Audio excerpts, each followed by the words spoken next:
Welcome back. सबसे सवेरे पाकिस्तान आप देख रहे हैं और सेनेट इलेक्शन के बारे में बात करेंगे, जिसकी कागजात नामजदगी जमा कराने का वक्त खत्म हो गया है। इंतखाबी दंगल के लिए बड़े बड़े सियासी पहलवान जो हैं अखाड़े में उतर आए। मुल्क भर में 100 से जायद उम्मीदवारों ने कागजात नामजदगी जमा करा दी हैं। हाँ जी, तकरीबन 170 जो है ना कागजात नामजदगी सामने आ गए हैं। जनरल नशिस्तों पर 51, टेक्नोक्रेट्स के लिए 18, जबकि 23 खवातीन भी इलेक्शन में हिस्सा ले रही हैं। और इलेक्शन कमीशन के शेड्यूल के मुताबिक आज सेनेट इंतखाबात के उम्मीदवारों की इब्तदाई फहरिस्त भी जारी की जाएगी। कई तो ऐसे लोगों ने टिकट्स जमा करवाए हैं कि जो कवरिंग कैंडिडेट्स हैं कि अगर कोई प्रॉब्लम हो जाए तो वो इलेक्शन लड़ सकें, तो इसलिए इतने ज्यादा कैंडिडेट सामने आए हैं। परेशान होने की जरूरत नहीं है, सीट्स नहीं बढ़ गई। लेकिन सुप्रीम कोर्ट की बात करें तो सुप्रीम कोर्ट ने इलेक्शन कमीशन से सेनेट इंतखाबात शफाफ बनाने के लिए पोलिंग स्कीम तलब करते हुए चीफ इलेक्शन कमिश्नर और कमीशन के अरकान को आज तलब कर रखा है। दूसरी जानिब सेनेट के टिकटों की तकसीम पर पीटीआई में इख्तलाफात के बाइस बाज नामजद उम्मीदवारों से सेनेट टिकट वापस लिए भी गए हैं और कुछ और से वापस लेने का इम्कान भी दिखाई दे रहा है। कल इंदिया दिया वज़ीर आज़म साहब ने कि मैं खुद तहकीक करूंगा इसके ऊपर जो इल्ज़ामात हैं। 4 लोगों के नाम सामने आ रहे हैं और कराची से मुंतखब अरकान असम्बली ने मरकजी क़यादत को पैगाम दिया है कि अगर फैसल वाडा और सैफुल्लाह अबड़ो को टिकट दिया गया तो हम वोट नहीं डालेंगे। ये एक तशवीशनाक सूरत हाल है। हाँ, और पेशावर की भी बात कर ली जाए तो पेशावर से अरकान कौमी असम्बली ने भी वज़ीर आज़म से मुलाकात में सेनेट टिकटों की तकसीम पर नाराज़गी का इजहार किया। मौका देकर मुस्लिम लीग नून की रहनुमा मरियम नवाज ने भी हुकूमत पर वार कर डाला और कहा पीटीआई ने अरबपति उम्मीदवारों को अफराद को उम्मीदवार बनाया है। 22 साल जद्दोजहद में कोई ऐसा शख्स नहीं मिला जिसको टिकट दे सके। ये मरियम नवाज का एक बहुत बड़ा, जिसे कहना चाहिए ना, वो था एलिगेशन था या उनका इल्जाम था। बात है कि एक उन्होंने जलसे के अंदर ये खैर बात कर दी है। इसी हवाले से बात करेंगे। रहनुमा तहरीक इंसाफ शोज़ब साहिबा हमारे साथ मौजूद हैं। क्या मामला चल रहे हैं पाकिस्तान तहरीक इंसाफ के, उस पर बात करेंगे। कमल शोज़ब साहिबा, अस्सलाम वालेकुम, गुड मॉर्निंग, बहुत शुक्रिया सुबह सवेरे पाकिस्तान को आपने ज्वाइन किया। ये बताइए क्या हुआ, इतनी नाराज़ी क्यों हो गई, लोग नाराज़ क्यों है? पहले मुशावरत नहीं की गई थी क्या? बंद कमरे में फैसले कर लिए गए कि ये टिकट्स किन को देने हैं? बिस्मिल्लाहिर्रहमानिर्रहीम, थैंक यू वेरी मच। सुबह बखैर आप सबको भी और पूरे पाकिस्तान को। देखिए, पीटीआई का तो डिस्कशन चल रही है और बड़ी अच्छी बात है, क्योंकि ये एक डेमोक्रेटिक नॉर्म्स जो हैं वो इस्टेब्लिश हो रहे हैं पाकिस्तान में। और पाकिस्तान तहरीक इंसाफ वाहिद एक डेमोक्रेटिक जमात है जिसमें डिस्कशन भी होती है, डिबेट भी होती है, इख्तलाफात भी होते हैं और वर्कर्स जो हैं वो अपनी डिमांड्स भी सामने रखते हैं। वो अपनी जो लीडरशिप की डिसीजंस हैं उसको चैलेंज करने का इख्तियार भी रखते हैं और उनको कंसिडर भी किया जाता है। लेकिन आपने बाकी किसी जमात से ऐसी आवाज़ नहीं सुनी होगी जो मौरूसियत के अलमबरदार हैं। वहाँ तो बस हुक्म आ जाता है। और मरियम बीबी की तो क्या ही बात है, उनकी डेमोक्रेटिक प्रैक्टिसेस में उनको कोर्ट मत करिया करें, इसलिए कि वो ना खुद बेचारी डेमोक्रेटिक है और ना उनको पता है कि डेमोक्रेटिक प्रैक्टिसेस क्या होती हैं। अब जो खातून सैफुल मलूक खोखर जैसे शख्स को सेनेट का टिकट दे के और फिर आके बातें कर रही हूँ एटीएम की, तो अच्छा नहीं लगता है। मैं 2-4 नाम जरूर ले लूंगी। 22 साल जो बोल रही थी कि जनाब एफर्ट्स की हैं लोगों ने और वर्कर्स हैं और उनको आपने शायद टिकट नहीं दिया। सैफुल्लाह नियाजी साहब पाकिस्तान तहरीक इंसाफ का असासा हैं। एजाज चौधरी साहब हमारे लाहौर से जो जिनको सेनेट का टिकट दिया है। इसी तरह चित्राल से फलक नाज साहिबा एक मतवस्त बल्कि एक लोअर मिडिल क्लास तबके से उनका ताल्लुक है। फौजिया अरशद साहिबा मिडिल क्लास से ताल्लुक रखती हैं, एक सर्विस क्लास से उनका ताल्लुक है। यूसी 28 की चेयरपर्सन थी, पहली खातून चेयरपर्सन बनी इस्लामाबाद से। और इसी तरह जितनी भी लिस्ट है उसमें बहुत सारे जो इवन केपी से भी आए हैं वो वर्कर्स हैं पाकिस्तान तहरीक इंसाफ के। अभी भी आपके जो नेशनल असेंबली में बैठे हुए हैं मेरे समेत तो हम सारे वर्कर्स हैं। अली अवान साहब हैं, राजा खुरम नवाज साहब हैं, ये हम सब वर्कर्स हैं। इवन फैसल वाडा हमारा पार्टी का नजरियाती शख्स है। तो ये एटीएम पता नहीं इनके यहाँ डेफिनेशन जो इनका जाती उम्रा का किचन चलाने वाले वो है। अच्छा, जहां तक आपने कहा कि सीट्स का जी डिसीजन हुए, डिस्कशन हुई, पूरा बोर्ड कॉन्स्टिट्यूट हुआ, 1 मैन शो नहीं होता। 12 जो लीडरशिप के लोग थे मुख्तलिफ रीजन्स के, उन्होंने नाम दिए, उस पर डिबेट हुई। लेकिन उसके बाद भी अगर उसके ऊपर डिस्कशन हो रही है, कोई कंट्रोवर्सी नजर आती है। और जो कादिर साहब थे, कादिर बलोच, जिनका टिकट चेंज किया गया है, जी हाँ, बलोचिस्तान से, उनकी जगह जहूर आगा साहब का नाम दिया था। वो वजीर आजम साहब ने खुद उसको चेक किया था सारा। और अभी भी जितने भी कैंडिडेट्स हैं, आपको पता होगा शायद कि कवरिंग कैंडिडेट्स उनके साथ सारे वर्कर्स को लगाया गया है और नैब ने स्क्रूटनी करनी है। इस दफा इलेक्शन कमीशन की कंडीशन है। तो ये कोई हरफे आखिर नहीं है, ना कोई नाम इस तरह आ गए हैं कि जनाब वो बस पक्के लिख दिए गए हैं। जिसमें अगर कोई खुदा ना खास्ता प्लस माइनस नजर आएगा तो कवरिंग कैंडिडेट इसलिए उतारे गए और सारे वर्कर्स उतारे गए हैं कि टिकट जो है वो म्यूजिकल चेयर के तहत दूसरे के पास चली जाएगी। और कोशिश ये की जा रही है कि सेनेट में बिल्कुल ग्रास रूट लेवल का जो हमारे पढ़े लिखे और नजरियाती वर्कर्स हैं, जैसे ऑन बप्पी साहब हैं, एमडी चेयरमैन भी रहे। बिल्कुल ठीक है कवल चौधरी साहिबा, सैफुल्ला अबड़ो साहब मौजूद हैं जिन्होंने 2018 में इलेक्शन लड़ा और आजाद टिकट पे लड़ा। वो पीपल्स पार्टी से टिकट लेना चाहते थे, वहां पर पीटीआई का कैंडिडेट था, उसके खिलाफ लड़ा, उनको दे दिया गया, जिस पे एतराजात है। फैसल वाडा साहब के हवाले से आपने कहा कि ठीक है वो नजरियाती हैं, पाकिस्तान तहरीक इंसाफ का हिस्सा भी जरूर हैं, लेकिन वो एमएनए भी हैं। क्या पीटीआई ये कंसीड कर रही है कि वाकई वो नाअहल हो सकते हैं उस केस के अंदर, इसलिए उनको सेनेट का टिकट दे दिया गया? देखिए, जो दूसरे अब्रो साहब का आपने बताया, मेरे ख्याल में उनके नाम पे भी रेजिस्टेंस आ रही है। सिंध के जो हमारे लोग बैठे हुए हैं, वहाँ के मेंबरान, मेन जो लीडरशिप है, वो अपनी रिजर्वेशंस पहुंचा रहे हैं चेयरमैन और बोर्ड के पास। वहाँ से भी कवरिंग कैंडिडेट्स के नाम डाले गए हैं, तो मोस्ट लाइकली अगर उन पे कोई नो कॉन्फिडेंस हुआ तो दूसरा शख्स अहल होगा उसको टिकट लेने का। जहां तक फैसल की आपने बात की, तो मैं आपको इतना बता दूं, मैंने खुद इलेक्शन लड़ा था 2018 में, जो जनरल सीट थी इस्लामाबाद की, उससे वाहिद खातून कैंडिडेट पूरे इलेक्शन में मैं ही सामने आई थी और मैंने इलेक्शन कंटेस्ट किया हुआ। इलेक्शन कमीशन ऑफ पाकिस्तान की जो सेनेट और नेशनल असेंबली की स्क्रूटनी है वो सेम क्राइटेरिया पे होती है, उसमें सेम शराइत होती हैं। और जो केस के बारे में लोग बहुत ज्यादा बात कर रहे हैं कि जी वो डुअल नेशनल है, उन्होंने अपनी नेशनैलिटी छुपाई भी नहीं थी, उन्होंने गिव अप कर दी थी नेशनैलिटी। इस वक्त फैसल वाडा साहब जब वो मेंबर बने हैं, वो डुअल नेशनल नहीं है। प्रॉब्लम कहाँ आती है? प्रॉब्लम वहां आती है क्योंकि हमने खुद कोर्ट फेस की है कि जो आपने डेट होती है जिसमें आप छोड़ देते हैं अपनी नेशनैलिटी, उसको लेके घसीटा जाता है, बहुत अरसे तक कोर्ट में डिबेट की जाती है, टेक्निकल ग्राउंड्स निकाले। जी वो 11 बजे टाइम खत्म हो रहा था तो इन्होंने 10:45 पे अपनी नेशनैलिटी छोड़ी, 5 मिनट पहले इन्होंने क्यों नहीं छोड़ी थी? कमल, अगर आप समझती हैं कि उस केस में इतनी ताकत नहीं है या सच्चाई नहीं है या ताकत नहीं है, तो फिर सवाल तो जो एतराज़ है वो सबका यही है ना कि जब वो एक सिटिंग एमएनए हैं और वफाकी वजीर हैं, तो फिर उन्हें सेनेट का टिकट देने की क्या ज़रूरत पेश आ गई पाकिस्तान तहरीक इंसाफ को? और फौजिया कसूरी साहिबा, जो कि आपकी एक पुरानी और जो बानी मेंबरान में रही हैं, उन्होंने ट्वीट किया था, उन्होंने कहा था कि पार्टी इलेक्शंस के लिए मुझे अमेरिका की शहरियत जो है वो गिव अप करनी पड़ी थी। फैसल वाडा जो है उनके ऊपर ये नहीं लगा। तो मतलब अगर सादिक और अमीन वो नहीं है और उन्होंने इलेक्शन कमीशन ये कहता है कि जी इन्होंने अपनी जो शहरियत छोड़ी ये उस तारीख के बाद छोड़ी जो कि तारीख मुकर्ररा थी, तो इसका मतलब है कि वो फिर वहाँ पर तो डिस्क्वालीफाई करते हैं। तो फिर पाकिस्तान तहरीक इंसाफ क्यों मुसर है कि उनको सेनेट में लेकर आया जाए? लेकिन सादिया अब्बासी साहिबा को टिकट मिल गया है पाकिस्तान मुस्लिम लीग नून का। वो सिटिंग सेनेटर थी और छुपा के बैठी हुई थी, उन्होंने छोड़ी भी नहीं थी अपनी नेशनैलिटी, और जब नाअहल हुई तो उसके बाद उन्होंने अपनी नेशनैलिटी छोड़ी और अब सेनेट से उनको दोबारा लाया जा रहा है। मैं आपको सिर्फ टेक्निकल ग्राउंड्स पे बता रही हूँ क्योंकि मामला भी सब जुडिस है, केस उनका कंक्लूड नहीं हुआ, इसलिए अगर हम अजम्पशंस ड्रॉ करेंगे तो वो एक गलत बात हो जाती है। फैसल वाडा साहब अपनी नेशनैलिटी छोड़ चुके हैं। अब जिन टेक्निकल ग्राउंड्स पे उनका केस चल रहा है, जिसमें कभी कुछ किया जा रहा है, कभी कुछ, उनकी तरफ से डिलेज नहीं है, तो लेट इट बी डिसाइडेड और उसके बाद जो भी बात होगी वो बताई जाएगी। अब ये पार्टी का अपना डिस्क्रिप्शन है कि वो अपने किस पर्सन को कहां से लाना चाहते हैं और किस उस पे खिलाना चाहते हैं। ठीक है, पार्टी का डिस्क्रिप्शन है। कसूरी साहिबा की बात है, एक सेकंड में सिर्फ बता दूं, वो बिल्कुल हमारी फाउंडिंग मेंबर तो नहीं थी, लेकिन जाहिर है पुरानी मेंबर थी, लेकिन उन्होंने पार्टी छोड़ी, पार्टी के अगेंस्ट जाके उन्होंने बहुत सारी प्रेस कॉन्फ्रेंसेस की। फिर वो ये जो आपकी कराची की पार्टी है, इनकी पाक सर जमीन पार्टी, उससे उन्होंने इलेक्शन लड़ा लास्ट 2018 का, तो वो अब हमारी मेंबर नहीं है। वो जाहिर है हमारे मुखालिफ भी बयानात देती हैं और अक्सर देती भी पाई गई, और इसी वजह से वो पार्टी से इख्तलाफात की वजह से पार्टी छोड़ के गई। ठीक है, उन्होंने पार्टी को छोड़ दिया, इख्तलाफात दिया, बिल्कुल ठीक है, तरफ से जड़े काटने की कोशिश करता है, बिल्कुल ठीक है, बिल्कुल ठीक है। कवल चौधरी साहिबा, तो हम उनको ऑन तो नहीं करते ना, बिल्कुल ठीक है। कवल चौधरी साहिबा, ये सारा मामला तो है, टिकट्स देना डिस्क्रिप्शन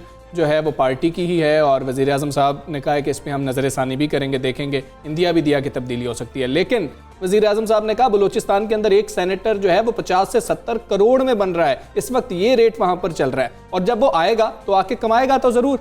ज़रा सेनेटर कैसे आके कमाता है, सेनेटर के पास इख्तियारात क्या होते हैं, ये भी हमें बताइएगा कि वो कमाई कर किधर से रहे होते हैं। देखिए मैं सिर्फ इतना बता दूं कि ये कोई आज के रेट्स नहीं लग रहे हैं, आज रेट ज़्यादा बढ़ गया है, लेकिन रेट्स तो पहले से लगते हैं।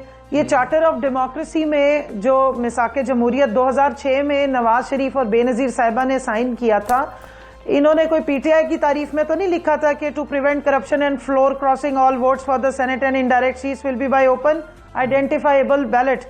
उस वक्त करप्शन एंड फ्लोर क्रॉसिंग कौन करता था? यही 11 जमातें जो आज पीडीएम की जमातें हैं, दोनों लीडिंग पीपल्स पार्टी नून लीग। कल तालपुर साहब जो इनके तैमूर तालपुर एक सूबाई वजीर हैं, वो सूबा सिंध की उसमें असेंबली में खड़े होकर कहते हैं कि हमने जनाब ये तो बाइंडिंग थी मगर अब हम बता रहे हैं हमने लोगों के वोट खरीदे। 91 वोटों के साथ 91 मेंबर्स के साथ 10 सेनेट की सीटें उन्होंने सिंध से निकाली, तो इसका मतलब है मंडी तो लगती है। और 20 हमारे लोग अगर बिके, हमने तो पहली ट्रेंड सेट किया कि उनको हमने नेम किया, ब्लेम किया, शेम किया और निकाला पार्टी से, बाकी किसी ने नहीं निकाला। तो वजीर आजम ने बिल्कुल राइटली पॉइंट आउट किया, क्योंकि जो कंवल ये सब नई डिस्कवरी तो नहीं है। बताने दीजिए मुझे, एक मिनट जरा बताने दीजिए कंवल, ऐड कर लीजिएगा इसमें, ये सब नई डिस्कवरीज तो नहीं है। आप लोगों ने तो इलेक्शन इन सारी चीजों पे लड़ा था, तो फिर 2.5 साल क्यों लग गए आपको? इसके बारे में कोई लेजिस्लेशन नहीं की, कोई काम नहीं किया। आप जब एन इलेक्शन सर पे आ गए हैं तो वीडियोस भी सामने आ रही हैं और अब एतराजात भी उठाए जा रहे हैं। देखिए हमने तो इलेक्शन लड़ा, लेकिन हमने तो जो जो अपने चार्टर में डाला हम बारी बारी वो सब करते आ रही हैं।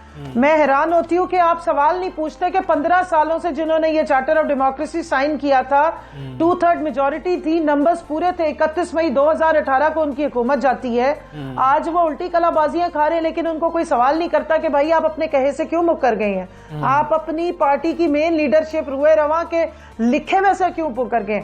और ये बात पुरानी नहीं है, लेकिन अफसोसनाक तो बहुत ज्यादा है ना कि इस तरह अगर मंडी लगा के लोग आते हैं। अब आपने पूछा लोग पैसा कैसे कमाते हैं, आप मुझे बता दें, आपके पास 70 करोड़ रुपया है या कभी देखा है आपने? वैसे सवाल मुझे नहीं करना चाहिए, लेकिन मैं कर रही हूँ इसलिए कि मैंने नहीं देखा, ऑनेस्टली मैंने नहीं देखा, भी नहीं देखा, इसलिए बड़ी मुश्किल से हम तो आप मुझे बताइए कि 50-70 करोड़ रुपया अगर कोई शख्स दे के सेनेट का सीट लेकर आ रहा है, तो वो कोई आम शख्स तो होगा नहीं, वो कोई बहुत बड़े कार्टल्स चला रहा होगा या बहुत बड़ा बिजनेस होगा उसका, और उसका कोई ना कोई इंटरेस्ट तो होगा कि वो सेनेट की टिकट इतने में खरीद रहा है। कोई पागल ही होंगे कि जो सिर्फ सेनेट की जो हमारी तनख्वाह है 2.5-3 लाख रुपया, उसके पीछे 70 करोड़ रुपया दे के आके और वो खिदमत खल्क के जज्बे से आ रहा होगा।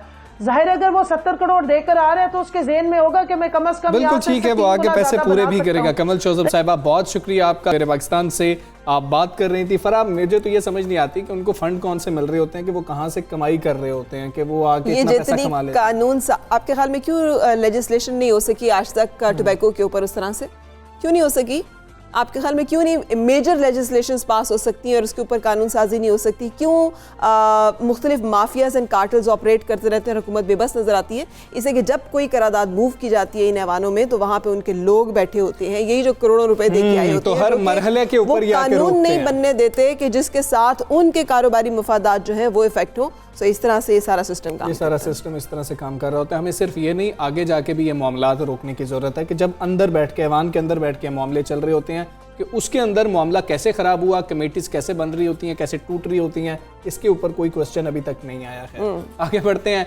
और सेनेट मुल्क का ऐवान वाला है। हम सेनेट के हवाले से इसलिए बात कर रहे हैं कि हर सियासतदान ये मानता है कि मंडियाँ लगती हैं, लेकिन बड़ी पार्टीज़ जो हैं, अपोजिशन की पार्टीज़, वो क्यों नहीं चाहती कि ये मंडियाँ ख़त्म कर दी जाएँ? क्यों नहीं वो ये चाह रही हैं कि हाँ मामला सीधा सीधा हो जाए? हमसे कितने मासूम सवाल करते हैं ना। अभी इस मासूमियत पे, सादगी पे कौन ना मर जाए है खुदा। ये जो क्यों है पता सबको है। अब पाकिस्तान तहरीके इंसाफ भी जो है ना वो बातें कर रही है, इसीलिए तो वोट दिया था, इसलिए कि यही तो हमें जो बातें कही थी वो अवाम के दिल की बातें थी। सबको पता है कि ये होता है, सब ये चाहते हैं कि रुक जाए, इसीलिए तो वोट दिया था, इसीलिए तो अवाम जो है वो खड़े हुए थे पीछे। लेकिन 2.5 साल गुजरने के बाद बदकिस्मती से कहानियाँ की कहानियाँ ही है, ना उसके बारे में कानून साजी की गई, ना हमें अमली इकदाम नजर आए। सो इस हवाले से हम बातचीत करेंगे सीनियर तज्ज़ियाकार सईद काजी साहब हमारे साथ में। अस्सलाम वालेकुम काजी साहब, फरमाइएगा सर, ये जो सेनेट का ये जो एक हंगामा मचा हुआ है, पहले तो ये वीडियोलॉजी के ऊपर बात कीजिएगा ना, कि अब तो इलेक्शन कमीशन ने भी और सुप्रीम कोर्ट ने भी ये कहा है कि जी देखिए अब तो आपके सामने वीडियो सबूत भी आ गए हैं। तो आपके ख्याल में कुछ होता दिखाई दे रहा है आपको नज़र आ रहा है कि इलेक्शन जो है वो शफाफ होंगे और कोई तरीका ऐसा वजह हो जाएगा कि करप्शन का रास्ता रोका जा सके, या यही सिलसिला चलता रहेगा? देखें, जो लोग इक़्तिदार में हैं वो जब खुद शफाफ नहीं है, या जो मैं इक़्तिदार से किसी रूलिंग पार्टी की या अपोजिशन की मैं एन ब्लॉक बात कर रहा हूँ, जिस किस्म की इशराफिया के कब्जे में आपका सियासी निज़ाम है, उसके होते हुए शफाफियत तो क्या होगी। अलबत्ता एक्सपोज हो रहे हैं रोज़ाना की बुनियाद पे, जिस तरह भी आपने कहा। अभी इससे पहले इसाक डार साहब से सवाल हुआ था कि कितने कार्टल्स हैं जो रिप्रेजेंट होते हैं, क्योंकि अवाम तो रिप्रेजेंट होते नहीं नवानों में। देखिए मसला क्या है, मसला ये हुआ है कि क्वाइट रिसेंटली डेमोक्रेसी हमारा सोल्यूशन था, इसको इन्होंने सोल्यूशन से प्रॉब्लम बना दिया। और दूसरी बात क्या हुई कि सियासत में क्या हो रहा है, पैसा सियासत के पीछे भागता है और सियासत पैसे के पीछे भागती है। ये है आज की दौर, इसलिए अवाम बिलबिला रहे हैं। और पूरी दुनिया में आप देखें, इवन इंडिया में देखें, लोग बिलबिला के तहरीकों में जा रहे हैं, और ये लीडरलेस तहरीकें हैं जो सियासी पार्टियों से दूर बन रही हैं। ये बड़ा एक लम्हा फिक्रिया है। तो इसलिए ये बड़ी आसान बात है। ये 2.5 लाख के लिए कौन इलेक्शन सेनेट का लड़ता है?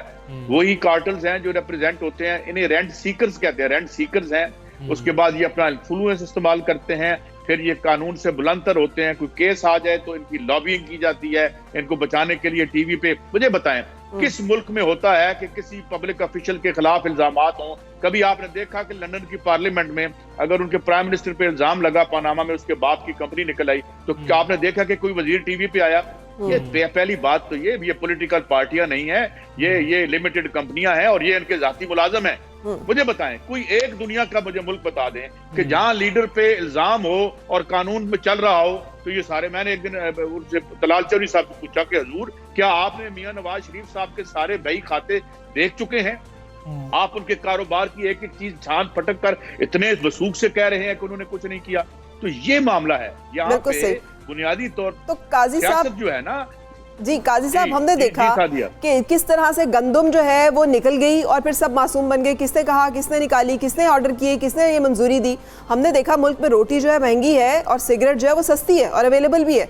ये तमाम चीज़ें हमारे सामने है। इसका मतलब है कि मुल्क में कानून साजी नहीं हो सक रही और जो कानून साजी करने वाले लोग हैं उनके अपने इंटरेस्ट, वेस्टेड इंटरेस्ट हैं, कॉन्फ्लिक्ट ऑफ इंटरेस्ट भी है वहाँ पर है। तो अब अगर ये इसमें एक सियासी पार्टी नहीं, ये तमाम सियासी पार्टियां इसमें शरीक मुजरिम हैं, तो फिर ये लिबरल का नारा लगाना या फिर ये जमहूरियत का नारा लगाना या फिर ये ईमानदारी का नारा लगाना, ये किस दर्जे ज़ैबा है इन सबको? पहली बात तो आप ये समझें कि हमने बड़ी मेहनत और कोशिश से आमरीयत और जमहूरियत को एक सिक्के के दो रुख बना के रख दिया है। आप मुझे बताएं, अभी चलें ज़िया-उल हक के से शुरू कर लें। उसके वक्त से लेके अब तक यही लोग हैं। ये जो आज जो इस्लामाबाद से सेनेट के इलेक्शन लड़ रहे हैं, हमारे जो प्राइम मिनिस्टर रह चुके हैं, ये ज़िया-उल हक के साथ भी बैठे हुए थे, ये ज़िया-उल हक के वजीर बल्दियात भी थे। ये वही लोग हैं जो बेस बदलते हैं। कभी मार्शलाओं के पीछे उनके पीछे खड़े हो जाते हैं और हमें कहते हैं जी बड़ा हो डेमोक्रेसी से बचाना था आपको, फिर आते नहीं डेमोक्रेसी बड़ी जरूरी थी। मगर इनके वारदात जारी रहती है। लूट मार का धंधा मार्शला हो या जमहूरियत हो, उसके साए तले चलता रहता है।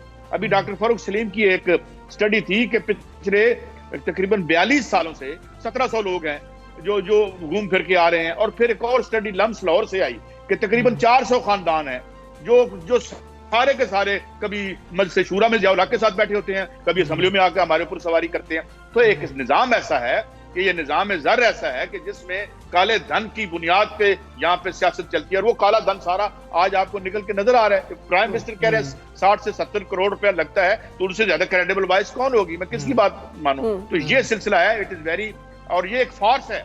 इस तरह से जो अभी आप एक और भी दिलचस्प बात बताऊं, मैं नाम नहीं लेता, अब खैर से मुबैना कब्जा ग्रुप के बड़े अहम नुमाइंदे भी, उनको भी टिकट मिल गए हैं। भाई वो क्यों अनरिप्रेजेंटेड रहे? जब बाकी कार्टल्स बैठे हैं तो उनको भी तशरीफ लाना चाहिए, वो भी तशरीफ ले हैं। तो ये खुला के काम हो रहा है, ये काले धन का नंगा नाच हो रहा है, ये सियासत का मुकद्दस अमल नहीं हो रहा और इसमें इस मुल्क के अवाम कहीं फिक्र नहीं करते। ठीक है सईद काजी साहब, जी ठीक है सईद काजी साहब, ये बताएं कि अगर शो ऑफ हैंड हो जाता है, ओपन बैलेट हो जाता है, क्या इस मसले का हल सिर्फ यही रह गया या इलेक्शन कमीशन को भी थोड़ी सी जिम्मेदारी का मुजाहरा करने की ज़रूरत है? क्या कुछ इस्लाहात आ सकती हैं कि मामला बेहतर हो जाए? ये इस तरीके से पैसे ना चल रहे हों वहाँ पर, हुकूमत को भी 2.5 साल बाद याद आया कि ये मामला करना है, इतनी ताखीर हुकूमत ने क्यों की? देखें, पहली बात तो ये है कि कानून साजी की हम बड़ी बात करते हैं। कौन सा कानून है जो हमारे आइन में मौजूद नहीं है? क्या कहीं लिखा हुआ है कि आप हम इजाजत देते हैं कि आप जो है सेनेट के में इलेक्शन में अपनी सीट खरीदें? ये जुर्म है। ये ऑलरेडी कोई कानून साजी की बात नहीं है। बात ये है कि ये अबव द लॉ हो गए हैं। हम हाई कोर्टों और सुप्रीम कोर्टों पर हमले करेंगे। मगर मैं अभी एक वीडियो देख रहा था, मेहर बुखारी साहब ने इंटरव्यू किया था जस्टिस सजाद अली शाह जिनकी कोर्ट पर हमला हुआ था। उन्होंने खुल्लम खुल्ला कहा कि मुझे डायरेक्ट सवाल नवाज शरीफ ने आकर रिश्वत की ऑफर की, ये टीवी पे पड़ा हुआ है। और उसके बाद जो है ये भी उन्होंने माना कि ये जो तारड़ साहब सदर थे, बाद में पहले जज थे, ये ब्रीफ केस से भर के पैसे ले गए थे। ये मैं आज देख रहा था, मैं भी देखा। मेहर बुखारी बड़ी हमारी माशाल्लाह एक नुमाया एंकर है, तो मैं उनको इंटरव्यू देख रहा था। तो ये बड़ी रवायात आगे चलती रही हैं। पीटीआई की हुकूमत जब आई थी तो कोई बोल्शेविक इनकलाब नहीं हुआ था, वो कंटिन्यूएशन थी उसकी। इमरान खान का एक अपना एक आइडियलिज्म था, उस आइडियलिज्म का एक फायदा जरूर हुआ है कि इनके चेहरों से ये पकड़े नहीं गए। ये बिल्कुल नूरा कुश्ती चल रही है, इन्हें कोई पकड़ना नहीं चाहता। ये नैब पे हमले करें, जो सुप्रीम हाई कोर्ट पे, कोई नहीं पकड़ेगा इनको। मगर अवाम एक बात देख रही है कि ये इनके असल धंधे क्या है। अगर सईद काजी एक जर्नलिस्ट है, बताता है मैं जर्नलिस्ट हूँ, रात को रिश्वत लेता है, तो वो जर्नलिस्ट नहीं है, वो कमीशन एजेंट है। और कमीशन एजेंट का पंजाबी तर्जुमा मैं यहाँ करना नहीं चाहता। तो ये वो लोग हैं कि जिनकी काजी साहब ये फरमाइएगा, पाकिस्तान तहरीक इंसाफ के लिए क्यों फैसल वाडा को बचाना इतना जरूरी है? अगर वो समझते हैं कि इलेक्शन कमीशन से वो नाअहल होते हैं, तो क्यों सेनेट की टिकट जो है वो उनको देना जरूरी है? पाकिस्तान तहरीक इंसाफ ये जो गलतियां करी, जैसे मरीम नवाज ने कहा कि एटीएम्स को अपनी जो है या अरबपति खरबपति लोगों को लाने की कोशिश कर रहे हैं सेनेट में, अपने तो लोग इनके पास है नहीं, तो इस तरह के एलिगेशंस की नौबत क्यों आ रही है? नहीं सादिया, इस पे मुझे बड़ी हैरत होती है।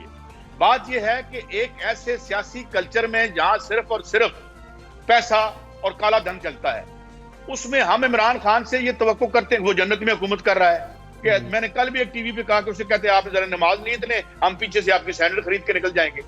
भाई look at the people he is dealing with. मैं पीटीआई का, मैंने पीटीआई को आज तक वोट नहीं डाला, ना मैं इसका हामी था, मुझे पहले दिन से पता था और मैंने टीवी पे कहा था ये कुछ नहीं कर सकेंगे। मगर सवाल ये है कि इस इकोनॉमिक कल्चर में आप कहते हैं आप नेक हो जाएं, ये नेक हो जाएंगे, वो 4 टके लगा के इनके नीचे से रग निकाल के ले जाएंगे। इमरान खान इस प्रेवलेंट इकोनॉमिक और माशी निजाम और इसका जो सियासी कल्चर बिगड़ चुका है, इसी में सियासत करनी है उसने। और ये जो आपका ख्याल है ना कि बुराई के समंदर में नेकी के जजीरे बनते हैं, वो नहीं बनते। या आपको पूरा निजाम बदलना पड़ता है या उसका हिस्सा बनना पड़ता है। आज पीटीआई वही करेगी जिससे, बल्कि क्यों कहते हैं हम पंजाब में यार कुछ नहीं हो रहा, क्यों नहीं हो रहा? क्योंकि बुजदार को छांगा मांगा करना नहीं आता। वो यहाँ पे जो है पुलिस मुकाबले जाली नहीं करवा रहा, गलत कर रहा होगा, कोई करप्शन भी हो रही होगी। I am not in supporter politically, लेकिन मसला क्या है कि यार आगे बढ़ो, यहाँ पे जो आम ट्विस्टिंग करो, यहाँ पे 4-5 MPs को कहो तुम्हारे ऊपर पर्चे करवाएंगे अगर आप। सईद काजी साहब बहुत शुक्रिया आपका, सुबह सवेरे बांध से आप बात कर रहे थे और वो कल्चर की बात करें, कल्चर ही है यहाँ पे सबने सियासत करनी है और फिर करनी भी उसी तरीके से। हाँ, और जो फिर जैसे कहते हैं ना, मुनाफकत सबसे बुरी चीज़ होती है कि जब आप कर कुछ और रहे हो और कह कुछ और रहे हो। सारी सियासी पार्टियाँ जो कि जमहूरियत की दावेदार हैं, एक्चुअली उस पर अमल दरामद नहीं करती। अपनी पार्टियों के अंदर जमहूरी कल्चर नहीं है, अपने जो अब तक रूल किया गया है पाकिस्तान को, उसमें जमहूरियत नहीं है। तो अल्लाह करे कि आइंदा आने वाले दिनों में पाकिस्तान की आवाम को और हमारी सरजमीन पाक को कोई रिलीफ मिल सके। अभी एक ब्रेक लेते हैं, ब्रेक के बाद आपसे फिर मिलते हैं।